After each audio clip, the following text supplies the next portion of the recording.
All right. Well, hello, everybody. This is Belinda from Just Be Yoga here. Talking to you this evening. I'm really excited to be able to share with you Michelle and David Whitney. Hey, you guys. How you doing?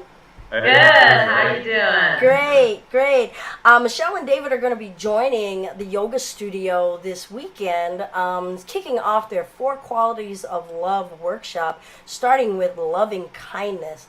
I think that this is a really vital topic for today's day and age, considering all of the stressors that we face globally, nationally, just trying to navigate traffically. So I think it's awesome that we have an opportunity to maybe spend a couple of hours to learn some techniques on how to keep that front of mind to ourselves and keep love front of heart. But I don't want to take and put words in their mouths. I would love to introduce them to you guys. So Michelle and David, I'd love you guys if you kind of share with everybody your business and where you guys are from here in Michigan. Okay. Well, I'm Michelle, and this is Dave, and we are Simple Dharma Wisdom in Mount Pleasant, Michigan.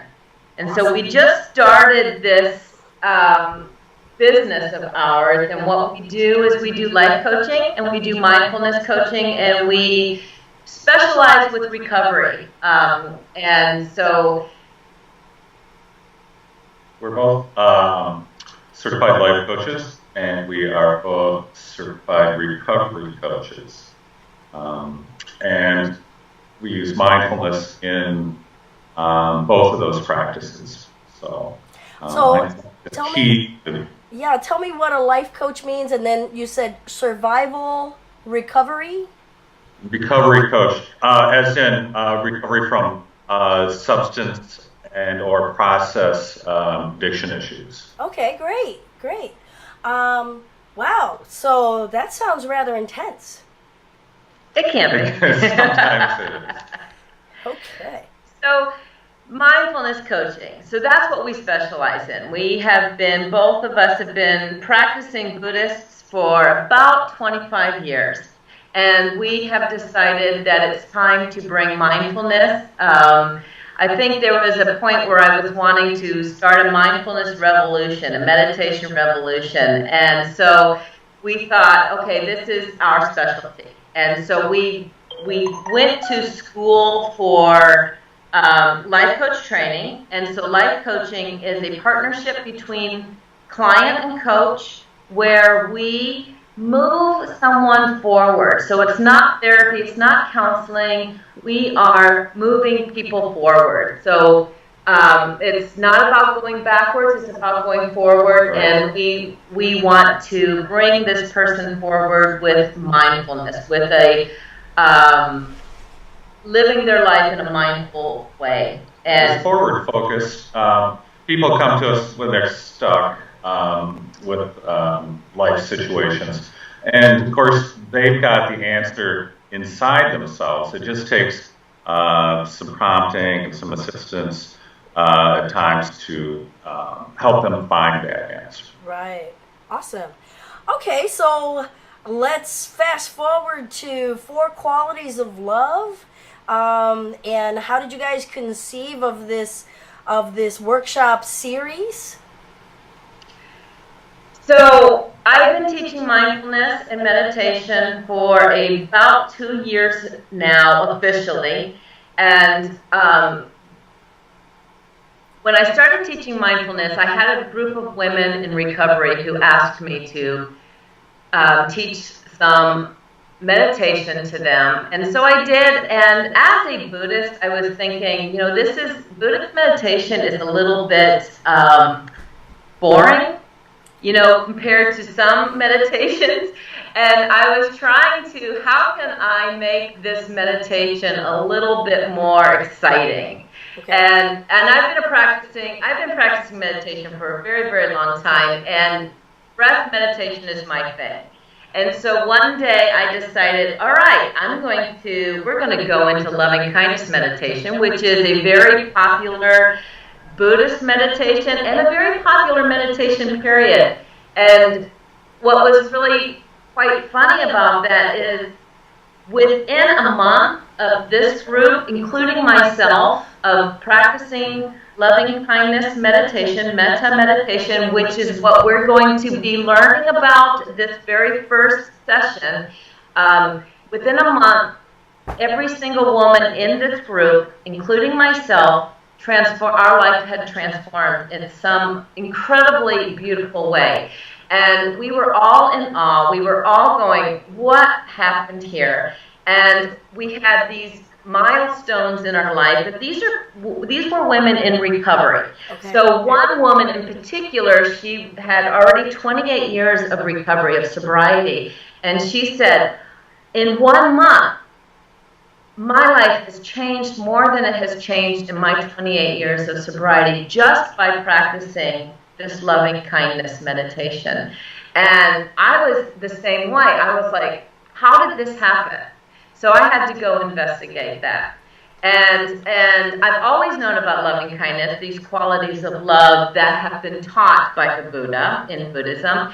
You do not have to be Buddhist. None of these women were Buddhist. Okay. You do not have to be Buddhist. You can be any religion. You can be no religion. You can anything. If you practice these meditations, they're going to transform your life.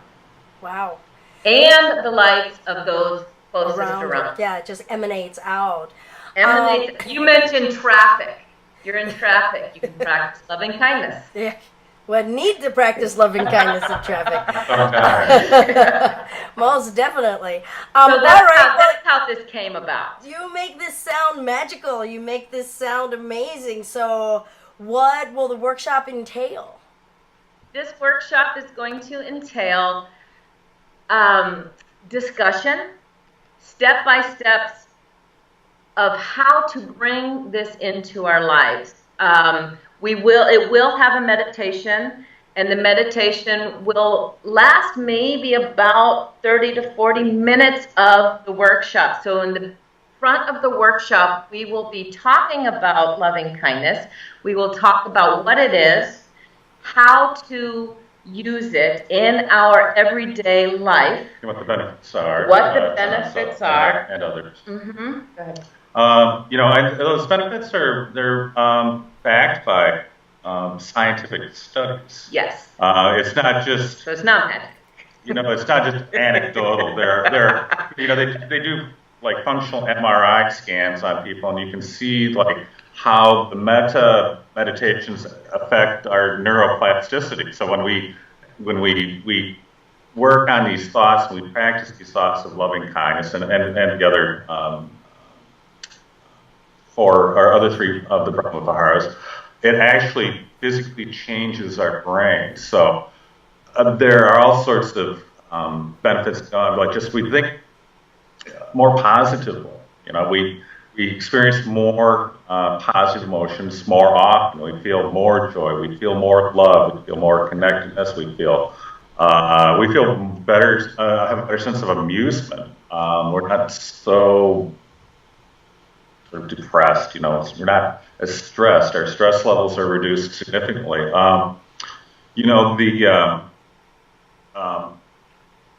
It makes us younger. It's like kind of almost like a fountain of youth. It affects the lengths of our telomeres, which are part of our genes. And the longer our telomeres, the younger we are. And they've studied people who meditate doing metta and the other Brahma Viharas, and then compare the length of their telomeres to age-matched control group, and the meditators have longer telomeres. So, there's a lot of benefits. So we'll be discussing those in detail. So we'll have some discussion point. What kind of, so we've got 3 hours to be together. Are there icebreakers? How do we introduce this to people? I think that because this isn't a movement involving class, some may be wondering, okay, what are we doing for 3 hours? And why would I wanna come do that? Right. You want to jump on that? There's going to be icebreakers, obviously. There's going to be stories. We are going to be interactive. So this is going to be a very interactive group where we want your opinions as well as our opinions. A lot of people have practiced some of this loving kindness in so many different ways in their lives already. It's most of us, this is, so we have a teacher who says that this is inherent. This is in us already. And so we've already been practicing this in our everyday lives, and we want to know how other people are practicing this without knowing that they have been practicing this and how they can continue to do that. So this is quite an interactive group. We will be talking about our stories and anecdotes, and yes, there'll be some icebreakers as well. In the end of the day, when people leave, are they going to need to set aside, an hour to be able to practice, or is this something that they can grab portions from to help them in the middle of traffic, or to help them in the middle of an argument with someone, or to help them when they're caught themselves looking at something on the news that's taking them into a not so loving space in their mind and heart? Yeah, I think so. To do like sort of a semi-quick full version of the practice could probably be done in 5 minutes, right? To kind of go through, the various stages of the practice. But you can practice this feeling. It's a feeling that we generate at any time. You can certainly practice in traffic. You can certainly practice it while standing in line at the grocery store, or whenever you encounter a difficult person, which happens often enough. So it's about generating a feeling, and the practice helps us to do that and to learn what the feeling is like. But once we've got an inkling of what that feeling is, then we can generate it almost instantaneously. Yeah. It becomes, what we want is it to become a habit. This is a habit forming, and it's really easier than we think it is. And it's and like I said before, he's more of the scientific, so you get a little bit of both. You get the scientific, and then you get the magic, because yes, I like the word magic. Yeah. It's not woo. It really is scientific. It's proven, but it's this wonderful, beautiful magic. What we're going to do is we're going to teach and how to practice it to ourselves first. So that's the first step. We practice loving kindness to ourselves. We cannot love others completely or even genuinely until we know how to love ourselves. The word love and magic and can turn some people off. In fact, David Whitney here, he was like, okay, loving kindness, I hate that meditation, I hate that meditation, I hate that meditation for a very long time. And we recently, and this is why we're sharing, this is one of the reasons we're sharing it now, is that we just recently went to a 7-day retreat on this alone, a silent retreat, and being taught this. And after that retreat, he said, I've been transformed.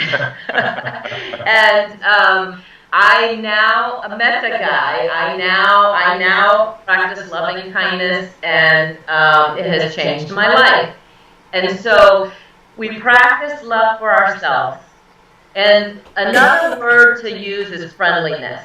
A lot of people have a hard time with the word love. Love is kind of mushy, especially here in the West, and so it really is a friendliness. It's a goodwill that we are generating, and we are generating it towards ourselves first. Then we learn how to practice it on somebody who we like.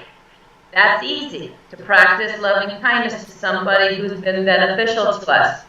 Then we practice it to our family members who are neutral I mean, not neutral. They are. We love them very dearly. But we've had difficult moments. But we've had some well. very Right. difficult moments. It's kind of a mixed bag with our Little relatives. contention, yeah. Yes. Okay. And then we learned the neutral person, which is one of my favorites. It's the standing in the line at the grocery store, and it is watching that person in front of you and wishing them love and wishing them friendliness and wishing them an ease and compassion. And then we practice it to the difficult person.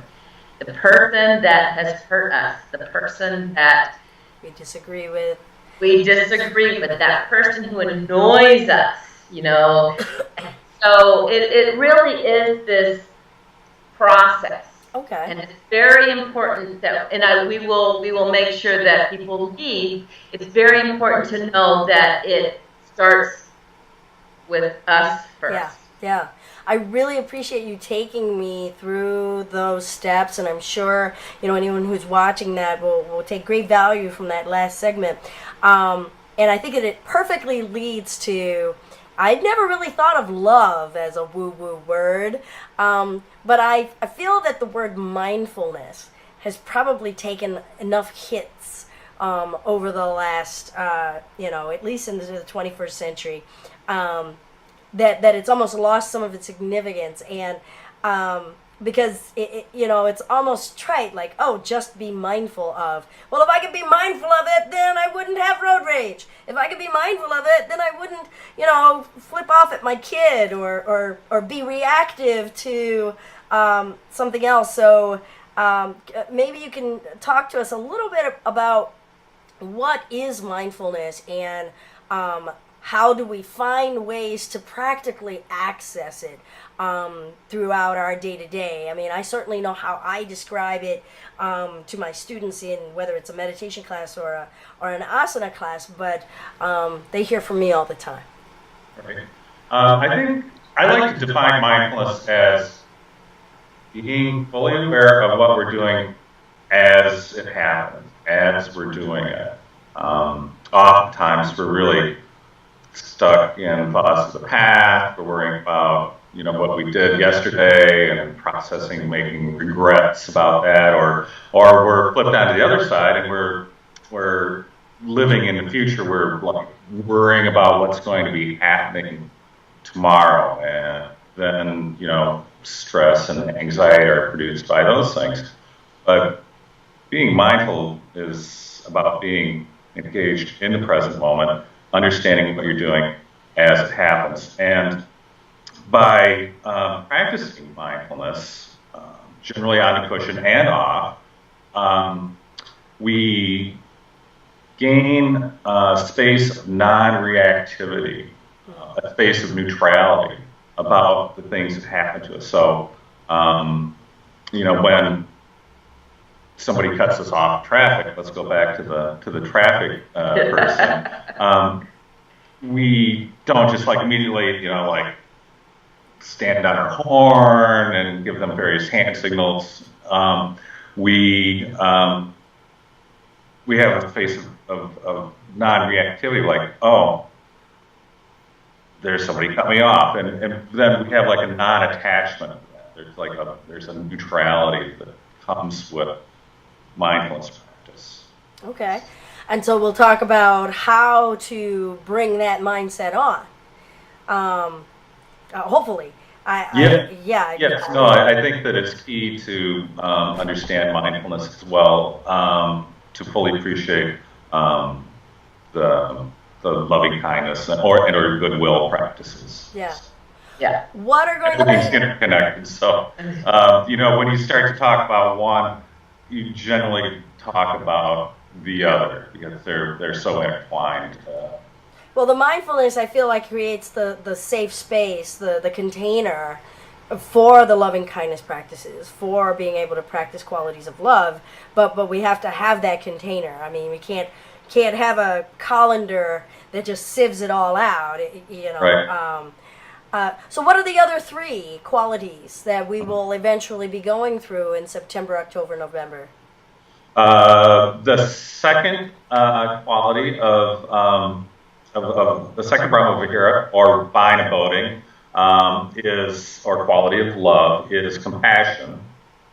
Right? We can all probably use a little more compassion in our lives. The third one is appreciative joy, or sympathetic joy, known by its Pali name mudita, and that is about appreciating the good things that happen to others. I mean, it's easy to this one's the hardest one. But it's easy to be joyful about when good things happen to us, or when good things happen to those who are very close to us. But it's much more difficult practice to be joyful about the good things that happen to people we don't really like, or people that we're just kind of neutral about. So that's an important practice. And the final one is equanimity, which sort of ties them all together. It's kind of like a governor on an engine, so it doesn't race too fast.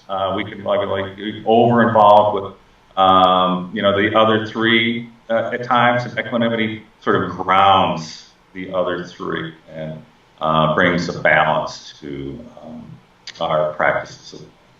Good. So what does anyone need to do to prepare to come to this Sunday session? Comfortable clothing is probably good. Comfortable clothing. If they have a favorite cushion that they like to use, they can bring a cushion. We do have extra cushions that we'll be bringing.